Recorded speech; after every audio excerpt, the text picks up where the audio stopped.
Alright, good morning, good afternoon, and good evening para sa mga ka-internationals natin dyan. This is Chris Calumberan, and this is Usapang Biyahero. It's a Tambucho podcast. So welcome to our second episode of Tambucho podcast. Second episode. And we are here with our president, Mr. Ray D. Perez. Fresh from breakfast ride. Fresh from breakfast ride indeed. Papakita namin sa inyo yung mga video and snapshots kanina. Si Chris kanina, pinasyal kami. Ginawa kami nag-tourist guide kanina to.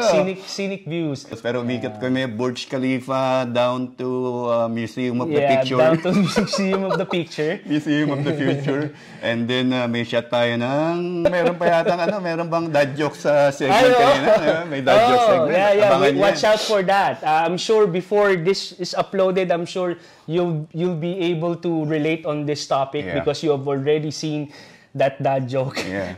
So yung mga bagong tune in sa channel or sa podcast, panoorin nyo yung first episode namin with two parts. So yun yung Genesis, paano nag-start ng Tambucho, and then i-reveal na ba natin yung ang lakas maka-chosen one. Chosen one. So epic ride. It's very symbolic when it comes to the leadership of 2020. Leadership, which is our master, Ray Perez. Siguro nakita nila yung mga pictures from last episode. Pero pictures ba lang yun, makakakita kayo ng mga clips, makita yung scenic route namin sa Salalah. Salalah, in Oman. So basically, here in UAE, Oman is divided. We have the Musandam, which is on the northern part, and then Salalah, which is the southern part, where Muscat is located as well. Babaguhin natin ang twist ngayon kasi na medyo nakilala nyo kami ng konti sa first episode, pero ngayon mag-deep dive tayo. No? Kailangan makilala nyo ang inyong host. Is that face first or face first? So, siguro naman alam nyo na ang main host ng ating podcast is Mr. Chris Calumberan.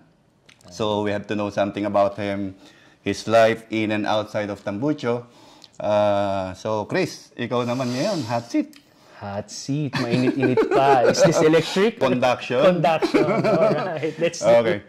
So, to begin with, meron kang sinabi kung paano ka nag-start sa Tambucho ng first episode. But alam mo yun, napaka-vague. You mentioned yung cigar story with Dennis. Mapapanood nyo yun from the last episode. Ngayon, ang gusto ko itanong sa'yo, yung anong main reason kung bakit ka nag-decide mag-ride sa UAE, or rider ka na ba from the Philippines, but you said kumuha ka ng license dito recently. So, paano nag-start lahat? Anong nag-pass part? That is a very good question indeed. A very meaty answer you will receive. It needs a neat answer. It needs a lot of substance. So basically, day one, Mitch and I were invited by Sir Dennis. So both Mitch and I joined together a few months apart. So, when I was in elementary back in Philippines, ang nangyari kasi is I think it's a Royal Enfield if I'm not mistaken because of the colorway. I'm sure it's a classic 350. And yung forma, yung dating napakalakas. So, tumatak talaga sa akin yun. Kasi I can hear, I can smell, and, you know, the senses triggered me. So, yun. The typical boy attraction. The typical boy attraction. Sa machine. Hindi siya chick magnet. Boy magnet. Boy magnet. So, para sa mga taong nag-i-expect, babaan yung expectation nyo, hindi babae ang lalapit sa inyo, kundi mga lalaki.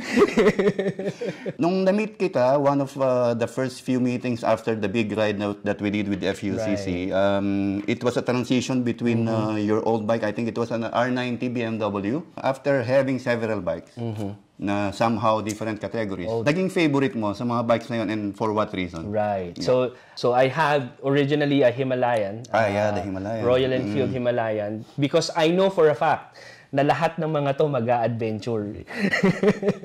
So, inunahan ko na sila. Advance ako mag-isip eh. So, inunahan ko na sila. So, nag-Himalayan ako. Although kasi, ang problema kasi sa Himalayan press, babagal siya in comparison to our... So, talagang focus niya is off-road. Focus niya is off-road. It's like a tank. I love that and I miss it already. And I called her Ivana. Okay. Yeah. And then after that... Why Ivana? Why Ivana? Self-explanatory. So, after a while, Mitch asked me to ride the Kiran. Si Kiran. 650, Interceptor 650. You know when they say, yung ngiti mo hanggang tenga, Yeah. it's true. When I rode Kiran, my smile went from cheek to ear to ear. And sobrang happy, sobrang fun nung experience na yun, nung first day kong nahawakan si Kiran. Yeah. We were riding from last exit to Dubai. Okay. My goodness. So, one of those midnight rides that we have, we usually organize some midnight rides. And then, oh my goodness. Free open road, walang sasakyan sa Jebel Ali, talagang birit. So, you can just imagine, you'll feel the wind in your face. Talagang sobrang happy ako at di ko na sinuli. So you ended up buying it? I ended up buying it. See, remember the gentleman's agreement? Yeah. When you drop, you buy. But did you drop it? No, my jaw dropped. Your jaw dropped. So I bought it. Yeah, and then after that, nagkaroon kami ng Voltes 5 samahan group, Voltes 5 group. So everybody else, including myself, they have coerced me at the same time to buy an R90. So nagkaroon ng parang 6 o 5 kaming naka-R90 noon. Si Mitch, Express Ed, si Joshua, and then si Elvin, yon. The R90 is pure. The R90, ang ganda ng storya niyan, I bought it from siya sa mga CEO ng isang mga holdings here, one of the Emirates, and I'm not supposed to say it. Siyempre, sobrang yaman pare ko. Nung binili ko siya ng cash, may taga-bilang. May taga-bilang si Pogi. So sabi ko, humingi ako ng tawad. No, you're actually buying the bike for 20,000 and 25,000 is all what I have placed. Yun yung isa sa mga pinakamagandang R90 na nakita ko. Yun yung nakita natin, remember, nung nag-ride tayo ng distinguished gentleman. It broke gentleman. my heart. Kasi diba? nga, kapag natin hindi inaalagaan, pagka hindi inalagaan nung may-ari, and then you will see your old bike. It breaks my heart kasi I was very passionate in cleaning it, keeping it safe. Si Kiran, yung first original na may-ari ni Kiran, binenta kay Mitch, bumili ng R90. Alright. Si Mitch, binenta sa akin, bumili rin ng R90. Okay. Ako, ang binenta ko R90. Hindi yung... so kinip mo yung Kinip ko si Kiran. Okay. Kasi, mas nagustuhan you see, mo what happened was, it's not about the brand. It's about the ride. It's about the feel. It's about that particular motorcycle na alam nyo na babagay sa inyo, babagay sa personality nyo. And as I said, Interceptor is a classic looking motorbike. And babalikan natin yung history ko nung nakita ko si Pogi noon, ay grabe. So, feeling ko ako si Marlon Brando, alam niyo yun. So, Wild Ones ang dating. So, having the Interceptor now, plus the GS, among all the bikes, all the bikes that you paborito ko? Yeah, anong naging favorite mo? So now we're talking 4 bikes. Interceptor kasi very close to my heart. Pero ngayon, since hindi ko siya masyadong nararide dahil, alam mo yan, maintenance, it's fine. Pero hindi ko talaga bibitawan. It's for keeps. It's a forever bike. But GS, oh my goodness. Okay. GS is just, it's one of those end game bikes, yung natawag na end game. So considered favorite na ba yan? Considered favorite, but then again, until the next bike.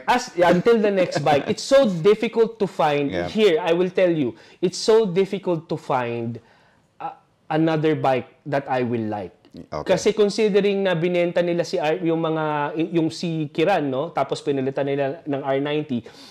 After 3 months of riding the R90 and I rode again Kiran, the Interceptor, man, I said, that's why you sold, I will that's why you sold R90. Right. Si Chris is isa sa mga members na magmula nung na-meet ko is lagi siyang nakakasama sa ride. Most of the time, talagang meron lang sigurong time na hindi ka makasama because of work. Very tight schedule. Pero most of the time, you're there. Bigyan natin ng idea yung mga gustong mag-member. Kasi may members din tayo na ang problem nila is yung balance ng work-life. Sasabihin ko sa yung let's see kung anong istorya mo. Masyado niyong mahalin ang misis nyo na ayaw niya nang tumabi sa inyo at papayagan kayo mag-ride dahil sawang-sawa na siya sa'yo. No, kidding aside, importante naman talaga, mamahalin natin ang ating mga pamilya, di ba? 24 years in your UAE. I've been 15 years self-employed, kaya hawak ko yung oras ko. Nowadays, I've been employed for 1.5 years Shout out to my company, Stu Williamson Photography, Stu Williamson This is Studio. from being This is from self-employed being for- self-employed to now head of photography in Stu Williamson Schools Division, whereas I'm handling like at least 30 to 40 staff members, including the logistics and the driving. Very chaotic, but I know it like the back of my hand, pero yun nga, no, not everything is perfect. So I still try to balance it in a way because escape mo to eh. Escape mo tong pagmumotor eh. So if you have like that busy week, yun nga, no, kahit yung ibang mga members natin, pangtanggal kate. Pangtanggal kate. Dahil Nakakabilib yung the way mong i-handle, you know, passion for photography, passion for motorcycle, plus family life. Thank you very I much. always see yung mga post mo sa social media, enjoying your time with your family. So, nakakatawa. Oo, kasi we are very blessed na kung kakayanin nyo talaga na dalhin yung pamilya nyo rito, gawin nyo yan habang maaga pa.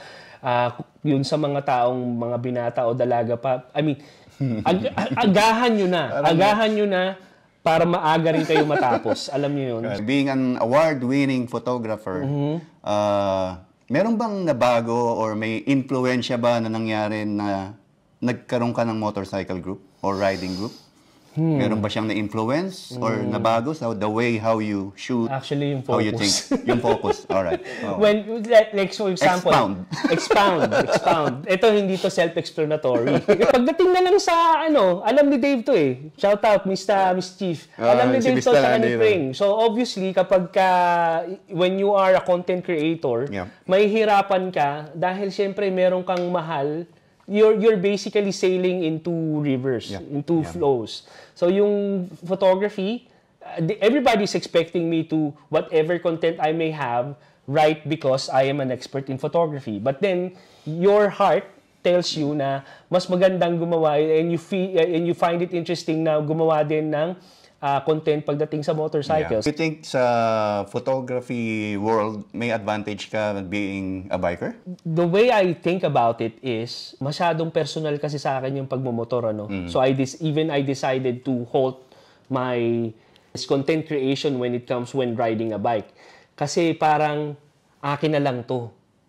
Akin na lang tong experience na to.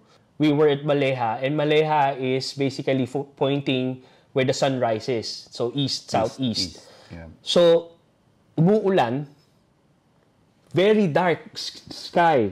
So nung nandun kami sa Maleha, diretso siyang ganyang kalsada tapos meron siyang slit dun sa horizon na kung saan nandun yung araw tapos dilim na dilim lahat nung nasa pang-ibabaw mo, no. So yung mga droplets nung gumaganon sa helmet mo, walang capture kasi walang capture. inangtin ko lang yun Okay. Inoff ko yung camera ko, akin na lang to. So yun yung parang naging yung katulad ng sinasabi mo. So mental capture yan. Mental capture siya. Hindi ko na kailangan i-share visually sa iba kasi parang nagustuhan ko siya na angkinin na lang. Kaya yun yung naging epekto sa akin ng pagmumotor. Alright. Yung mga future collaborations, and projects, events, motorcycle related. So marami tayong yung ating December 2 ride. Musandam yan. Hindi ako makakasama. Pero I urge you guys not to miss this because it's such a lovely, epic ride. Coastal Road. 10 riders and counting, overnighter with some activities sa Musandam. Basta ayusin niyo yung inyong visa and inyong insurance, yung orange card, tama? Para wala nang istorbo ron sa border. Tuloy-tuloy na yun. Ay, nako. Sulit talaga yun. For sure. Speaking of which, the projects, well, this is one, the Tambujo podcast.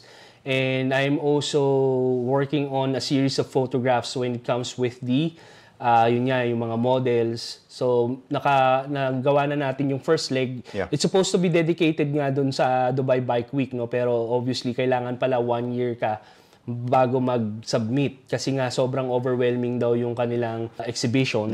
Siguro, sayang, no? Meron ka ng effort doon. Oo. Pero okay lang naman. We can always do our own. Yun nga yung ating ginagawa eh. Kasi syempre, if you feel that you're not given an opportunity, ikaw gagawa ng oportunidad mo, di ba? So, ganun. Madali lang naman mag-organize nun. Yun. Okay. So, yun. So, that's good to know. At tapos siguro let's wrap up this na up. lang na tambucho.com. You can check out Chris profile and other members profile. Kung interesado kayong mag-join, andun ang application form. And take the time to plug your website, to plug your social media. Baka may mga kabayan tayo dyan naghahanap ng services for So, photography. basically, what I do is I'm a commercial photographer. www.chriscalumberan.com.